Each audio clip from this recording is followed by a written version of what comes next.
death is the effect of mere good fortune. 18.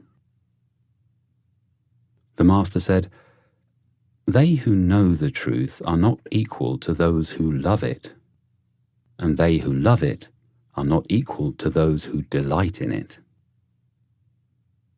19. The Master said, "To those whose talents are above mediocrity, the highest subjects may be announced. To those who are below mediocrity, the highest subjects may not be announced." 20. Van Jer asked what constituted wisdom. The Master said, "To give oneself earnestly to the duties due to men, and, while respecting spiritual beings, to keep aloof from them may be called wisdom." He asked about perfect virtue. The Master said, "The man of virtue makes the difficulty to be overcome his first business, and success only a subsequent consideration. This may be called perfect virtue." 21. The Master said, "The wise find pleasure in water.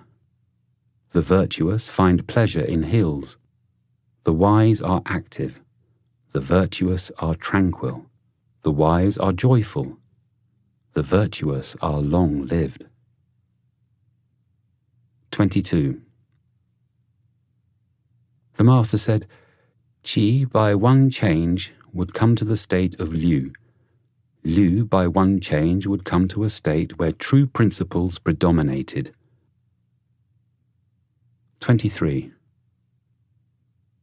The Master said, "A cornered vessel without corners, a strange cornered vessel, a strange cornered vessel." 24. Tsai Wu asked, saying, "A benevolent man, though it be told him, 'There is a man in the well,' will go in after him, I suppose." Confucius said, "Why should he do so? A superior man may be made to go to the well, but he cannot be made to go down into it. He may be imposed upon, but he cannot be fooled." 25. The Master said, "The superior man, extensively studying all learning and keeping himself under the restraint of the rules of propriety, may thus likewise not overstep what is right." 26. The Master, having visited Nanzi, Tzu Lu was displeased, on which the Master swore, saying, "If I have acted improperly, may heaven reject me, may heaven reject me." 27. The Master said, "Perfect is the virtue which is according to the constant mean. Rare for a long time has been its practice among the people." 28. Tzu Gong said, "Suppose the case of a man extensively conferring benefits on the people and able to assist all, what would you say of him? Might he be called perfectly virtuous?" The Master said, "Why speak only of virtue in connection with him? Must he not have the qualities of a sage? Even Yao and Shun were still solicitous about this. Now the man of perfect virtue, wishing to be established himself, seeks also to establish others. Wishing to be enlarged himself, he seeks also to enlarge others. To be able to judge of others by what is near in ourselves, this may be called the art of virtue." Book 7. 1.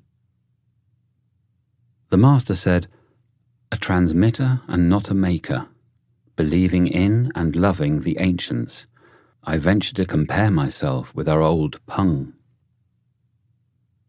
2. The Master said, "The silent storing of knowledge, learning without satiety, and instructing others without being wearied, which one of these things belongs to me?" 3. The master said, "The leaving behind of virtue without proper cultivation, the not thoroughly discussing what is learned, not being able to move towards righteousness of which a knowledge is gained, and not being able to change what is not good, these are the things which cause me to worry." 4.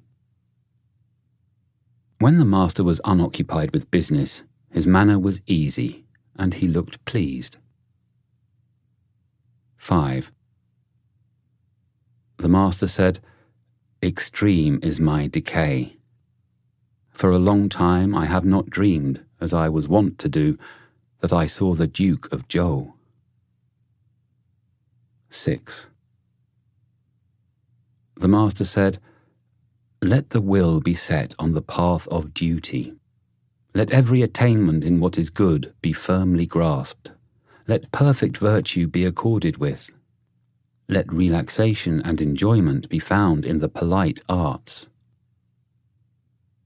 7.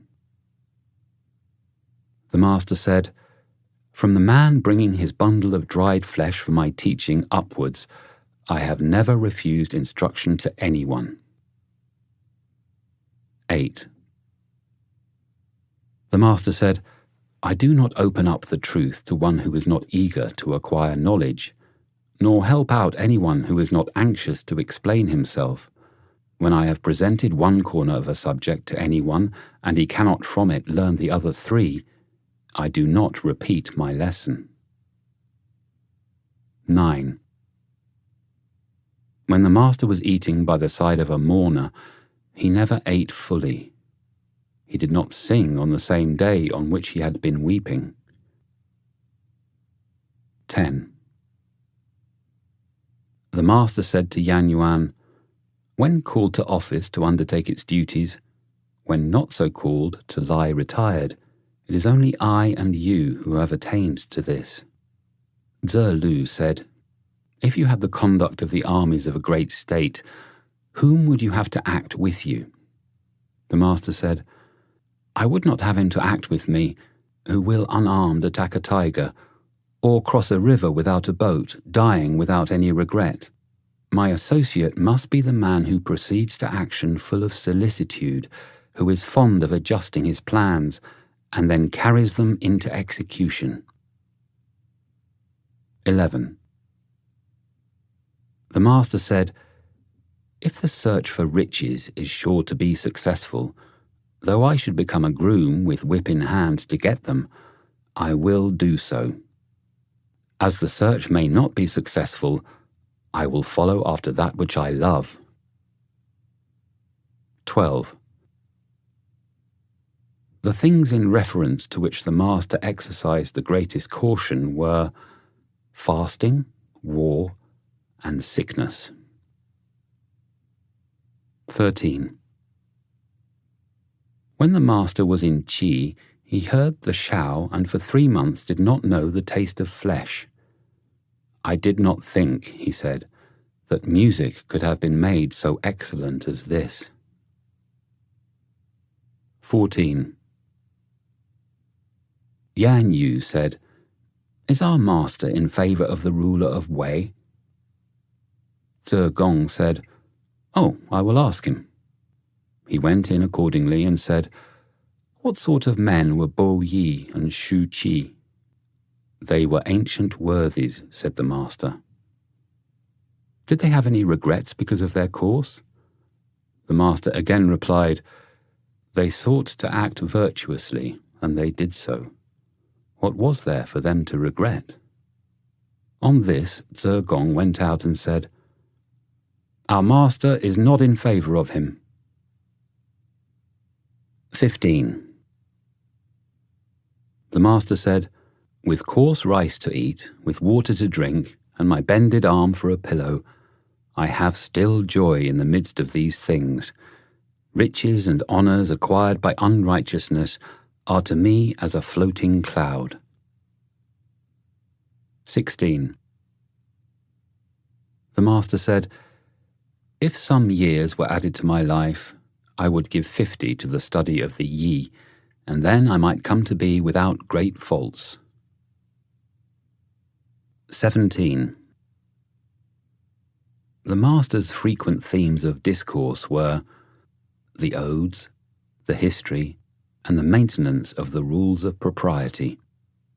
On all these he frequently discoursed. 18. The Duke of Shi asked Tze Lu about Confucius, and Tze Lu did not answer him.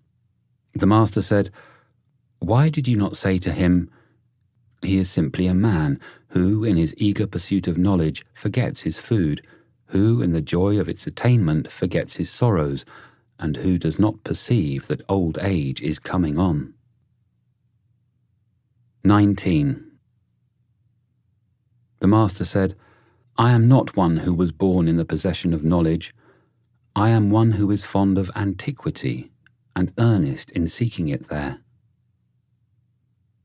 20.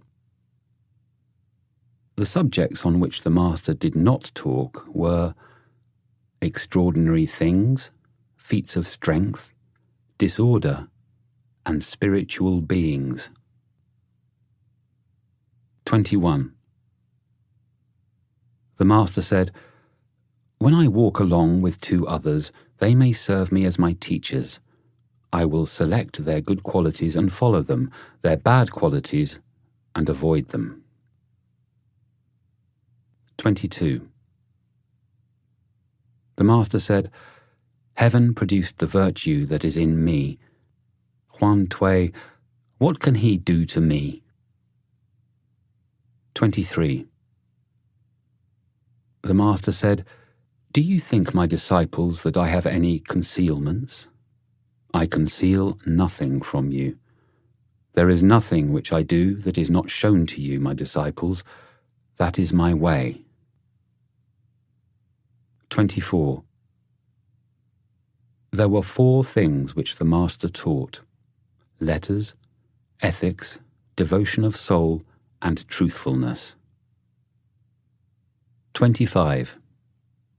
The master said, "A sage it is not mine to see. Could I see a man of real talent and virtue that would satisfy me?" The master said, "A good man it is not mine to see. Could I see a man possessed of constancy that would satisfy me? Having not and yet affecting to have, empty and yet affecting to be full, straitened and yet affecting to be at ease, it is difficult with such characteristics to have constancy." 26. The master angled, but did not use a net. He shot, but not at birds perching. 27.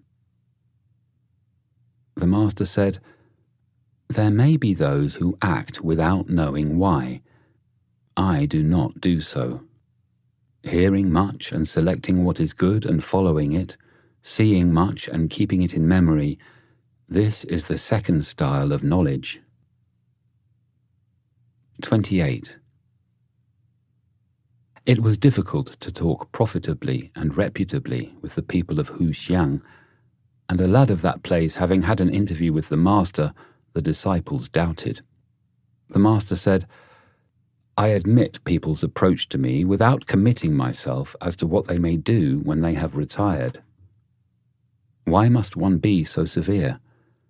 If a man purifies himself to wait upon me, I receive him so purified, without guaranteeing his past conduct." 29.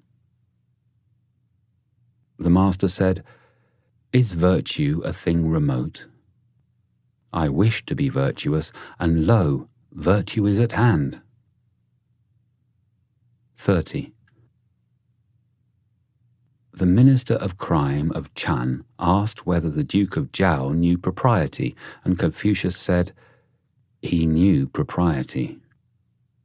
Confucius having retired, the minister bowed to Wu Ma Qi to come forward and said, "I have heard that the superior man is not a partisan. May the superior man be a partisan also?" The prince married a daughter of the house of Wu of the same surname with himself and called her Wu Meng Tze. If the prince knew propriety, who does not know it? Wu Ma-chi reported these remarks, and the master said, I am fortunate. If I have any errors, people are sure to know them. 31. When the master was in company with a person who was singing, if he sang well, he would make him repeat the song, while he accompanied it with his own voice. 32. The master said, In letters I am perhaps equal to other men, but the character of the superior man, carrying out in his conduct what he professes, is what I have not yet attained to. 33. The master said, The sage and the man of perfect virtue, how dare I rank myself with them? It may simply be said of me that I strive to become such without satiety and teach others without weariness. Gong Shi Hua said, This is just what we, the disciples, cannot imitate you in. 34. The master being very sick, Tze Lu asked leave to pray for him. He said, May such a thing be done? Tze Lu replied, It may. In the eulogies it is said, Prayer has been made for thee to the spirits of the upper and lower worlds.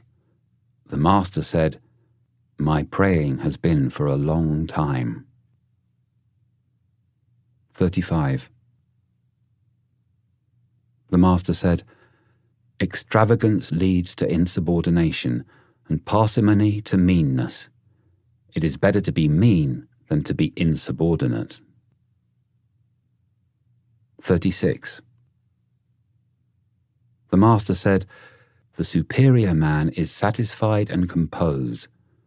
The mean man is always full of distress.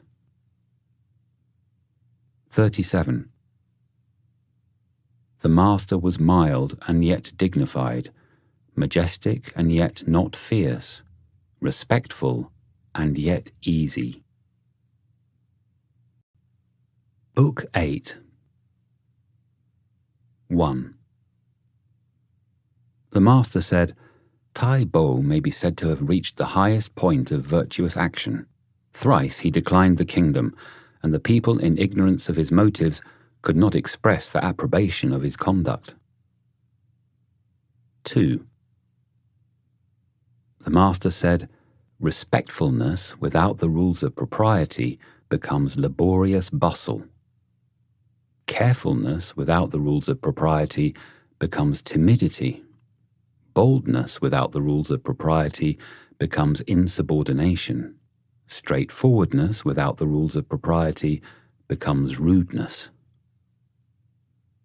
When those who are in high stations perform well all their duties to their relations, the people are aroused to virtue. When old friends are not neglected by them, the people are preserved from meanness. 3. The philosopher Tseng being ill, he called to him the disciples of his school and said, Uncover my feet, uncover my hands. It is said in the book of poetry, We should be apprehensive and cautious, as if on the brink of a deep gulf, as if treading on thin ice. And so have I been.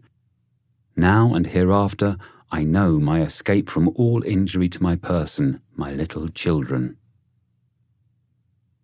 4. The philosopher Tseng being ill, Meng Jing went to ask how he was. Tseng said to him, When a bird is about to die, its notes are mournful. When a man is about to die, his words are good. There are 3 principles of conduct which the man of high rank should consider specially important: that in his deportment and manner he keep from violence and heedlessness, that in regulating his countenance he keep near to sincerity, and that in his words and tones he keep far from lowness and impropriety. As to such matters as attending to the sacrificial vessels, there are the proper officers for them. 5.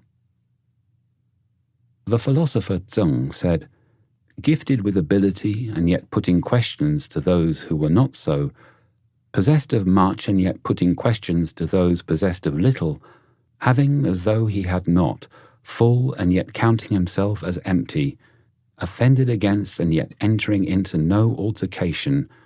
Formerly I had a friend who pursued this style of conduct."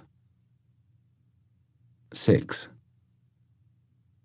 The philosopher Zeng said, "Suppose that there is an individual who can be entrusted with the charge of a young orphan prince, and can be commissioned with authority over a state of 100 li, and whom no emergency, however great, can drive from his principles.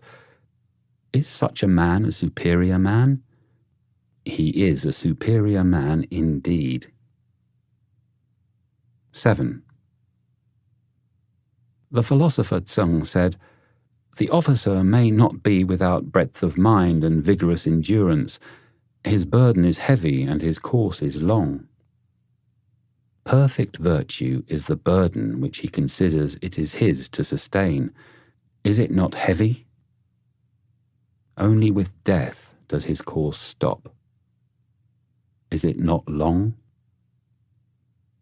8. The master said, "It is by the odes that the mind is aroused. It is by the rules of propriety that the character is established.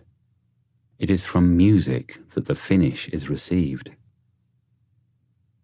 9. The master said, "The people may be made to follow a path of action, but they may not be made to understand it." 10. The master said, "The man who is fond of daring and is dissatisfied with poverty will proceed to insubordination. So will the man who is not virtuous when you carry your dislike of him to an extreme." 11. The master said, "Though a man have abilities as admirable as those of the Duke of Zhou, yet if he be proud and niggardly, those other things are really not worth being looked at." 12. The master said, "It is not easy to find a man who has studied for 3 years without thinking about being paid." 13. The master said, "With sincere faith he unites the love of learning. Holding firm to death, he is perfecting the excellence of his course. Such a one will not enter a tottering state, nor dwell in a disorganized one. When right principles of government prevail in the kingdom, he will show himself. When they are prostrated, he will keep concealed.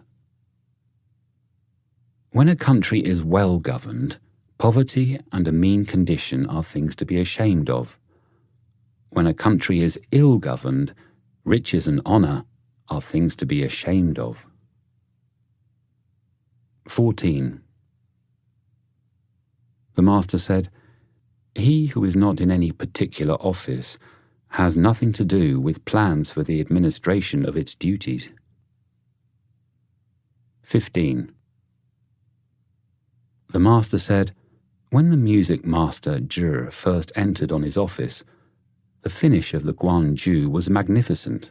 How it filled the ears." 16. The master said, "Ardent and yet not upright, stupid and yet not attentive, simple and yet not sincere, such persons I do not understand." 17. The master said, "Learn as if you could not reach your object and were always fearing lest you should lose it." 18. The master said, "How majestic was the manner in which Shun and Yu held possession of the empire, as if it were nothing to them." 19. The master said, "Great indeed was Yao as a sovereign. How majestic was he! It is only heaven that is grand, and only Yao corresponded to it. How vast was his virtue! The people could find no name for it. How majestic was he in the works which he accomplished, how glorious in the elegant regulations which he instituted. 20. Shun had 5 ministers, and the empire was well governed. King Wu said, "I have 10 able ministers." Confucius said, "Is not the saying that talents are difficult to find true?" Only when the dynasties of Tang and Yu met were they more abundant than in this of Zhou. Yet there was a woman among them.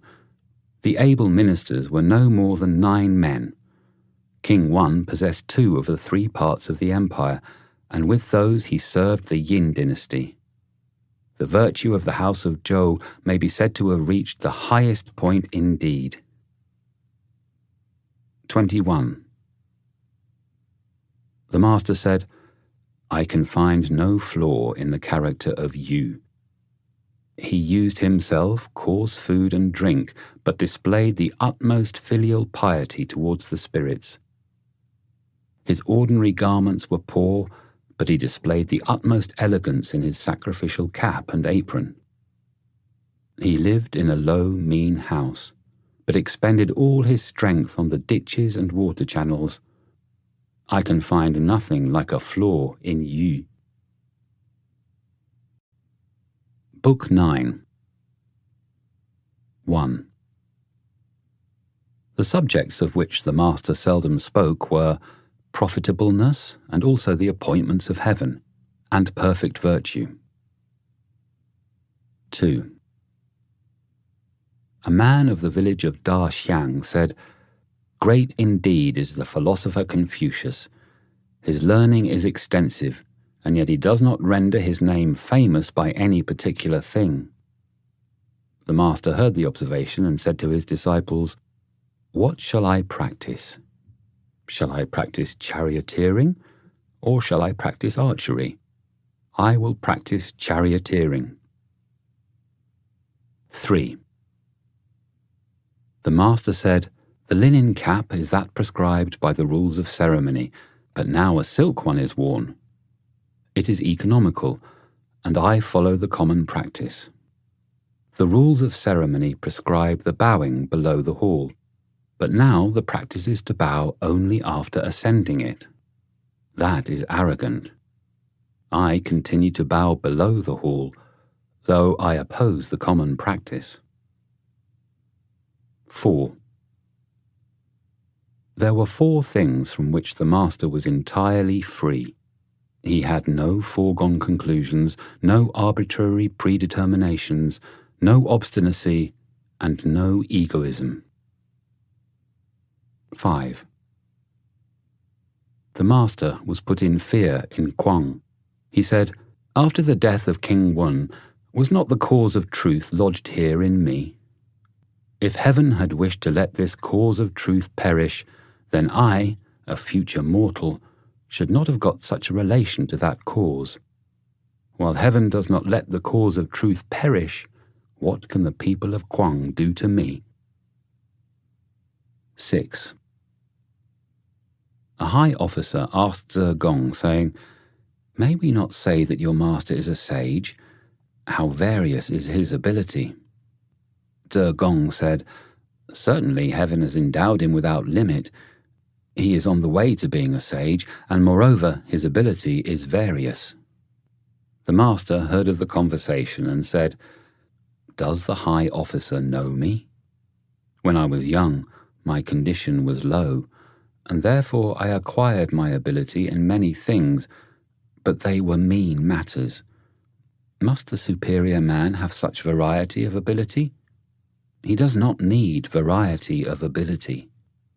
Lao said, "The master said, having no official employment, I acquired many arts."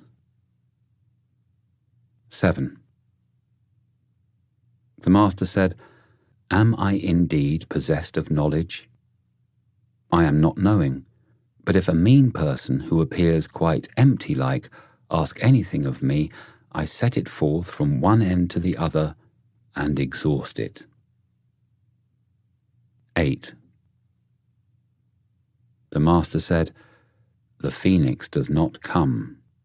The river sends forth no map. It is all over with me." 9.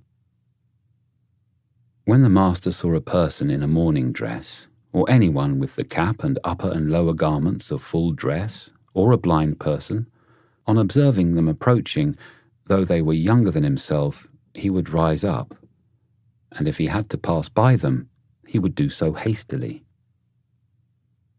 10. Yan Yuan, in admiration of the master's doctrines, sighed and said, "I looked up to them, and they seemed to become more high. I tried to penetrate them, and they seemed to become more firm. I looked at them before me, and suddenly they seemed to be behind. The master, by orderly method, skillfully leads men on. He enlarged my mind with learning, and taught me the restraints of propriety. When I wish to give over the study of his doctrines, I cannot do so, and having exerted all my ability, there seems something to stand right up before me, but though I wish to follow and lay hold of it, I really find no way to do so." 11. The master being very ill, Tse Lu wished the disciples to act as ministers to him. During a remission of his illness, he said, "Long has the conduct of you been deceitful. By pretending I had ministers when I have them not, whom should I be deceiving? Should I deceive heaven? Moreover, than that I should die in the hands of ministers, is it not better that I should die in the hands of you, my disciples? And though I may not get a great burial, shall I die upon the road?" 12. Tse Gong said, "There is a beautiful gem here. Should I lay it up in a case and keep it, or should I seek for a good price and sell it?" The master said, sell it, but I would wait for someone to offer the right price." 13. The master wished to go and live among the 9 wild tribes of the East. Someone said, "They are rude. How can you do such a thing?" The master said, "If a superior man dwelt among them, what rudeness would there be?" 14. The master said, "I returned from Wei to Lu, and then the music was reformed, and the royal songs and songs of praise both found their proper places." 15. The master said, "Abroad to serve the high ministers and nobles, at home to serve one's father and elder brothers, in all duties to the dead, not to dare to exert oneself, and not to be overcome of wine. Which one of these things do I attain to?" 16. The master, standing by a stream, said, "It passes on just like this, not ceasing day or night."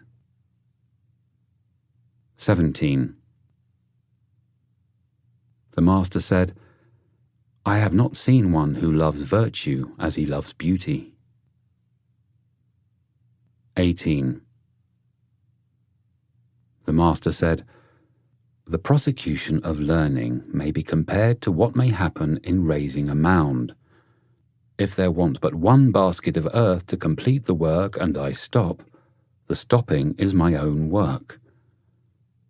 It may be compared to throwing down the earth on the level ground. Though but one basketful is thrown at a time, the advancing with it is my own going forward." 19. The master said, "Never flagging when I set forth anything to him. Ah, that is Hui." 20. The master said of Yan Yuan, "Alas, I saw his constant advance. I never saw him stop in his progress. 21. The master said, There are cases in which the blade springs, but the plant does not go on to flower. There are cases where it flowers, but no fruit is subsequently produced. 22. The master said, A youth is to be regarded with respect. How do we know that his future will not be equal to our present? If he reach the age of 40 or 50 and has not made himself heard of, then indeed he will not be worth being regarded with respect. 23. The master said, Can men refuse to assent to the words of strict admonition? But it is reforming the conduct because of them which is valuable. Can men refuse to be pleased with words of gentle advice? But it is reforming themselves which is valuable. If a man be pleased with these words, but does not reform himself, and assents to those, but does not reform his conduct, I can really do nothing with him. 24. The master said, Hold faithfulness and sincerity as first principles. Have no friends not equal to yourself. When you have faults, do not fear to abandon them. 25. The master said, The commander of the forces of a large state may be carried off, but the will of even a common man cannot be taken from him. 26. The master said, Dressed himself in a tattered robe quilted with hemp, yet standing by the side of men dressed in furs and not ashamed. Ah, it is you who is equal to this. He dislikes none, he covets nothing. What can he do but what is good? Tze Lu kept continually repeating these words of the ode when the master said, Those things are by no means sufficient to constitute perfect excellence. 27. The master said, When the year becomes cold, then we know how the pine and the cypress are the last to lose their leaves. 28. The master said, The wise are free from perplexities, the virtuous from anxiety, and the bold from fear. 29. The master said, There are some with whom we may study in common, but we shall find them unable to go along with us to principles. Perhaps we may go on with them to principles, but we shall find them unable to get established in those along with us. Or, if we may get so established along with them, we shall find them unable to weigh occurring events along with us. 30. How the flowers of the aspen plum flutter and turn. Do I not think of you? But your house is distant. The master said, It is the want of thought about it. How is it distant? Book 10. 1. Confucius, in his village, looked simple and sincere, as if he were not able to speak. When he was in the prince's ancestral temple or in the court, he spoke minutely on every point, but cautiously. 2. When he was waiting at court, in speaking with the great officers of the lower grade, he spoke freely, but in a straightforward manner.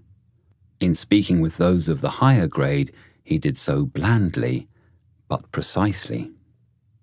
When the ruler was present, his manner displayed respectful uneasiness. It was grave, but self-possessed. 3. When the prince called him to employ him in the reception of a visitor, his countenance appeared to change, and his legs moved forward with difficulty. He inclined himself to the other officers among whom he stood, moving his left or right arm as their position required, but keeping the skirts of his robe before and behind evenly adjusted. He hastened forward with his arms like the wings of a bird. When the guest had retired, he would report to the prince, "The visitor is not turning round any more." 4. When he entered the palace gate, he seemed to bend his body, as if it were not sufficient to admit him. When he was standing, he did not occupy the middle of the gateway. When he passed in or out, he did not tread upon the threshold. When he was passing the vacant place of the prince, his countenance appeared to change, and his legs to bend under him, and his words came as if he hardly had breath to utter them. He ascended the reception hall, holding up his robe with both hands and his body bent, holding in his breath also, as if he dared not breathe. When he came out from the audience, as soon as he had descended one step, he began to relax his countenance and had a satisfied look. When he had got to the bottom of the steps, he advanced rapidly to his place with his arms like wings, and on occupying it, his manner still showed respectful uneasiness. 5. When he was carrying the sceptre of his ruler, he seemed to bend his body, as if he were not able to bear its weight. He did not hold it higher than the position of the hands in making a bow, nor lower than their position in giving anything to another. His countenance seemed to change and look apprehensive, and he dragged his feet along as if they were held by something to the ground. In presenting the presents with which he was charged, he wore a placid appearance. At his private audience, he looked highly pleased. 6. The superior man did not use a deep purple or a puce colour in the ornaments of his dress. Even in his undress he did not wear anything of a red or reddish colour. In warm weather he had a single garment either of coarse or fine texture, but he wore it displayed over an inner garment. Over lamb's fur he wore a garment of black, over fawn's fur one of white, and over fox's fur one of yellow. The fur robe of his informal dress was long, with the right sleeve short. He required his sleeping dress to be half as long again as his body. When staying at home, he used thick furs of the fox or the badger. When he put off mourning, he wore all the appendages of the girdle. His undergarment, except when it was required to be of the curtain shape, was made of silk cut narrow above and wide below. He did not wear lamb's fur or a black cap on visits of condolence. On the first day of the month, he put on his court robes and presented himself at court. 7.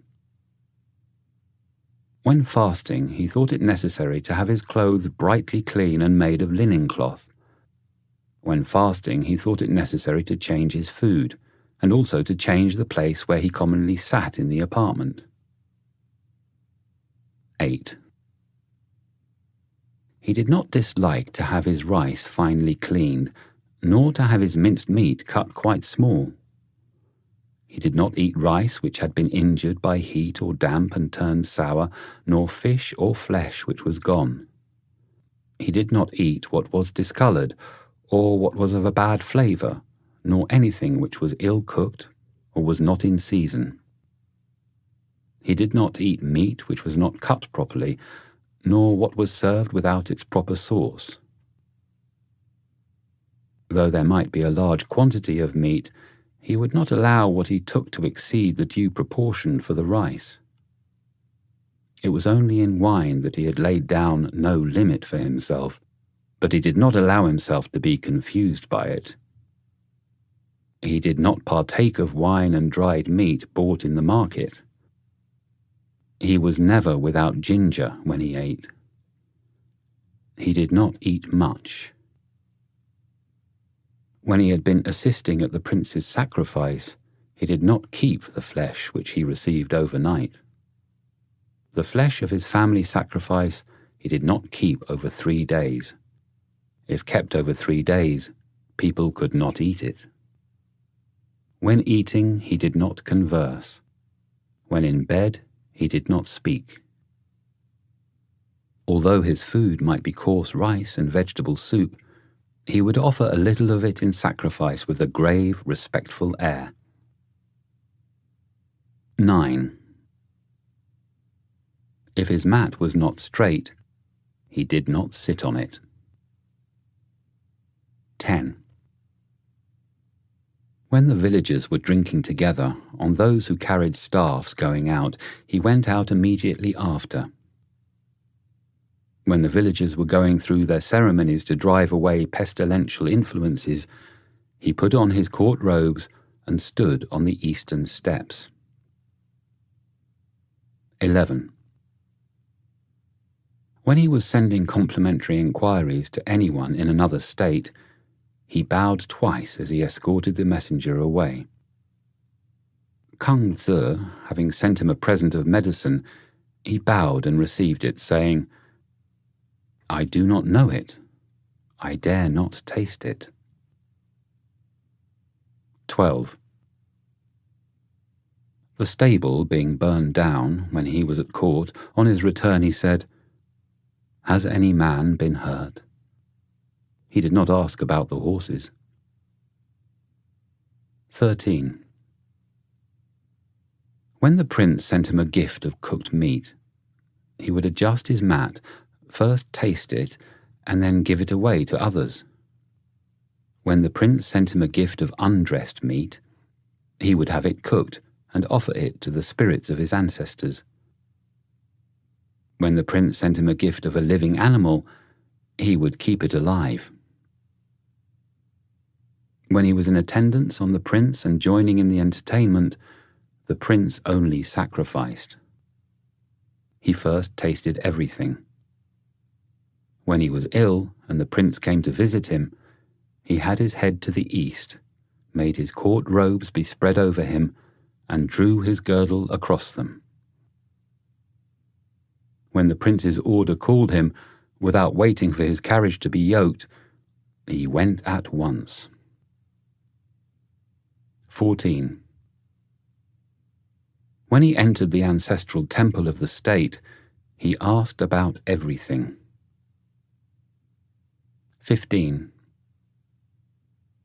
When any of his friends died, if he had no relations who could be depended on for the necessary offices, he would say, "I will bury him." When a friend sent him a present, though it might be a carriage and horses, he did not bow. The only present for which he bowed was that of the flesh of sacrifice. 16. In bed, he did not lie like a corpse. At home, he did not put on any formal deportment. When he saw anyone in a morning dress, though it might be an acquaintance, he would change countenance.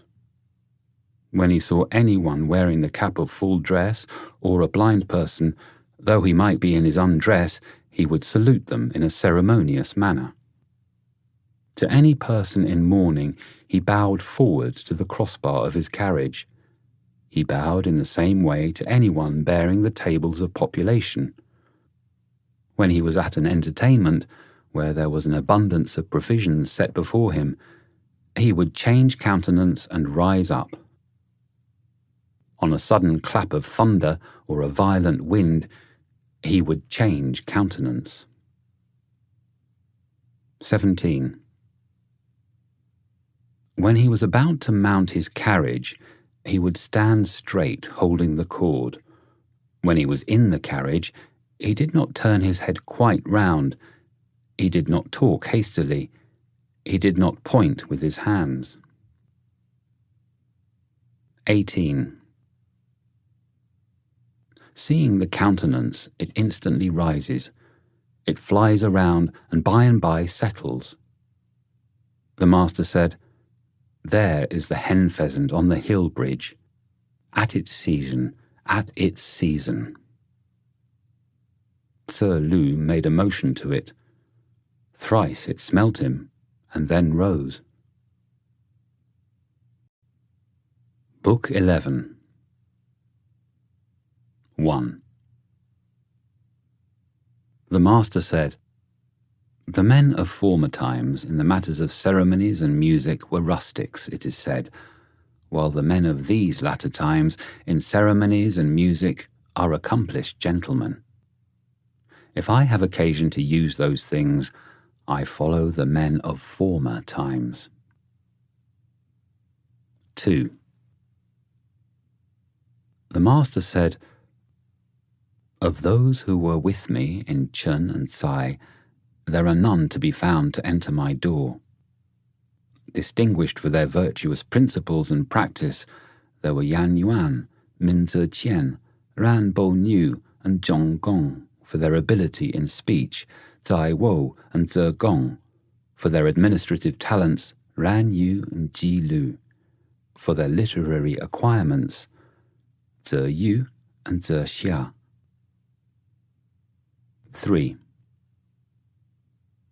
The master said, "Hui gives me no assistance.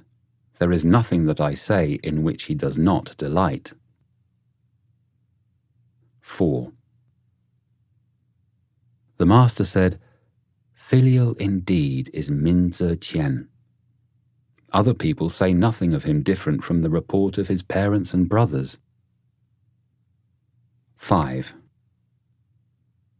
Nan Rong was frequently repeating the lines about a white scepter stone. Confucius gave him the daughter of his elder brother to wife. 6.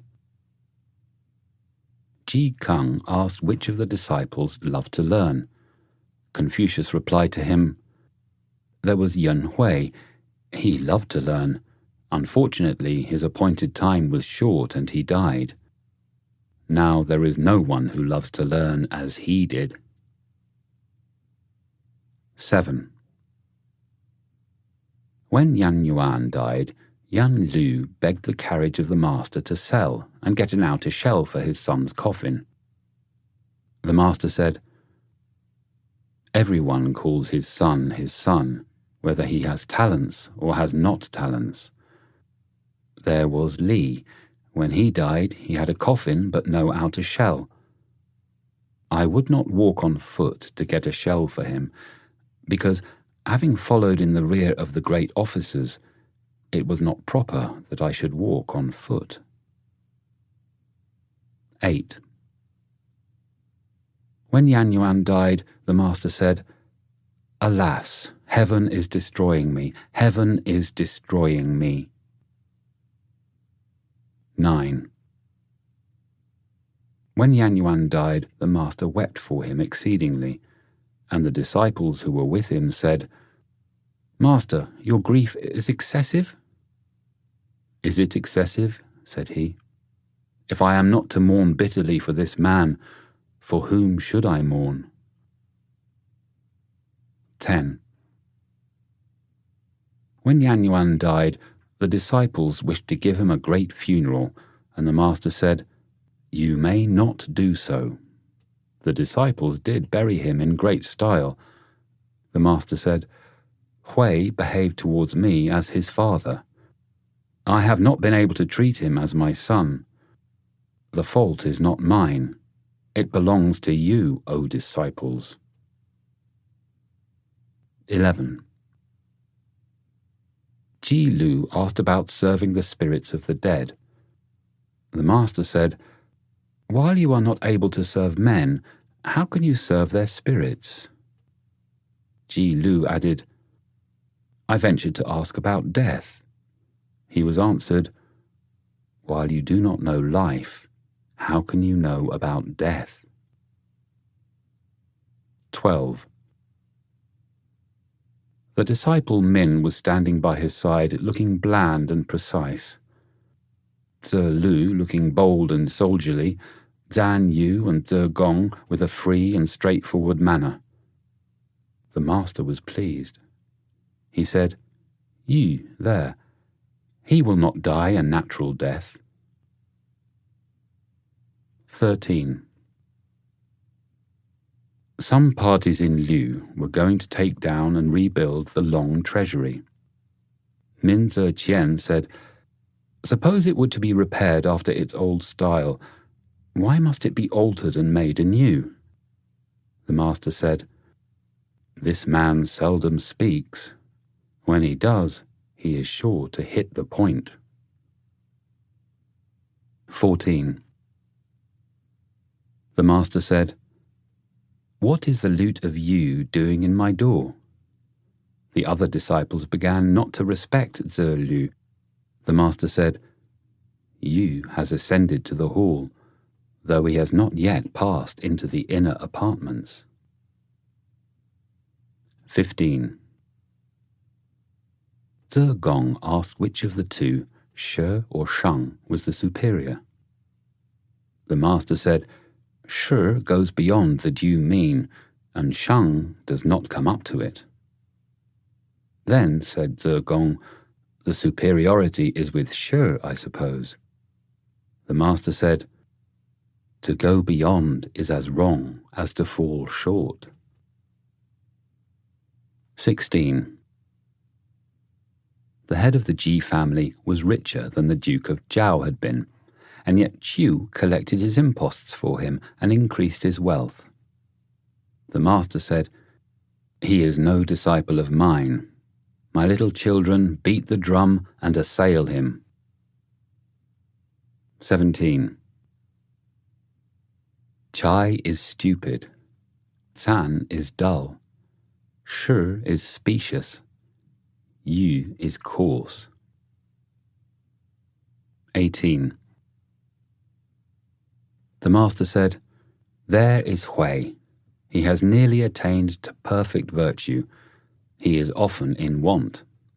Ze does not acquiesce in the appointments of heaven, and his goods are increased by him, yet his judgments are often correct."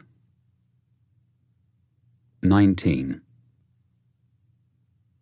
Ze Zhang asked what were the characteristics of the good man. The master said, "He does not tread in the footsteps of others, but moreover, he does not enter the chamber of the sage." 20. The master said, "If, because a man's discourse appears solid and sincere, we allow him to be a good man, is he really a superior man, or is his gravity only in appearance?" 21. Ze Lu asked whether he should immediately carry into practice what he heard.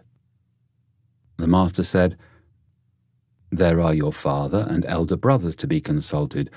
Why should you act on that principle of immediately carrying into practice what you hear?" Ran Yu asked the same, whether he should immediately carry into practice what he heard, and the master answered, "Immediately carry into practice what you hear." Gong Xihua said, "You asked whether he should carry immediately into practice what he heard, and you said, 'There are your father and elder brothers to be consulted.' Qiu asked whether he should immediately carry into practice what he heard, and you said, 'Carry it immediately into practice.' I, Chu, am perplexed, and venture to ask you for an explanation." The master said, "Qiu is retiring and slow, therefore I urged him forward. Yu has more than his own share of energy, therefore I kept him back." 22. The master was put in fear in Kuang, and Yan Yuan fell behind. The master, on his rejoining him, said, "I thought you had died." Hui replied, "While you were alive, how should I presume to die?" 23. Ji Ziran asked whether Zhong Yu and Ran Qiu could be called great ministers. The master said, I thought you would ask about some extraordinary individuals, and you only ask about you and Chu. What is called a great minister is one who serves his prince according to what is right, and when he finds he cannot do so, retires. Now, as to Yu and Chu, they may be called ordinary ministers. Zhe Ran said, Then they will always follow their chief, will they? The master said, In an act of parricide or regicide, they would not follow him. 24. Zhe Lu had Zhe Gao appointed governor of Bi.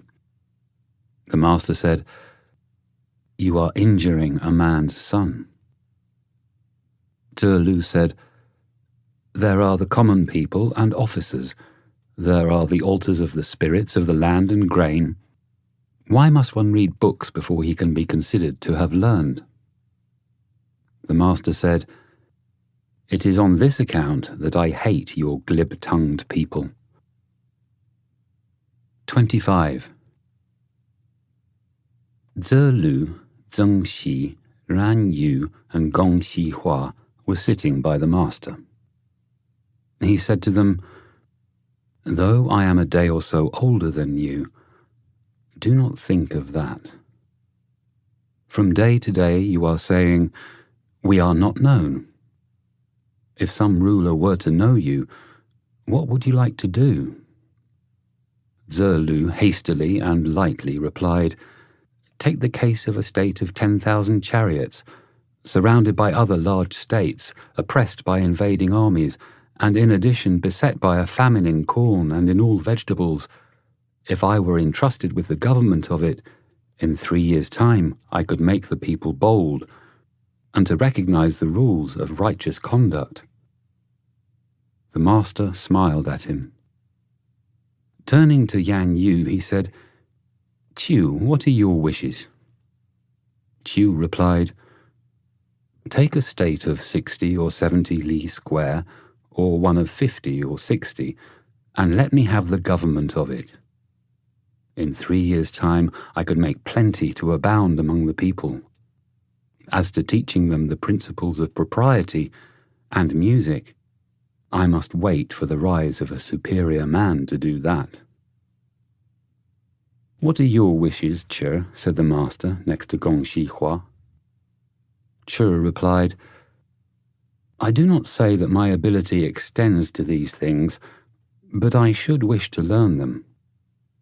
At the services of the ancestral temple and at the audiences of the princes with the sovereign, I should like, dressed in the dark square-made robe and the black linen cap, to act as a small assistant. Last of all, the master asked Zheng Xi, Dian, what are your wishes? Dian, pausing as he was playing on his lute, while it was still yet twanging, laid the instrument aside and rose. My wishes, he said, are different from the cherished purposes of these 3 gentlemen.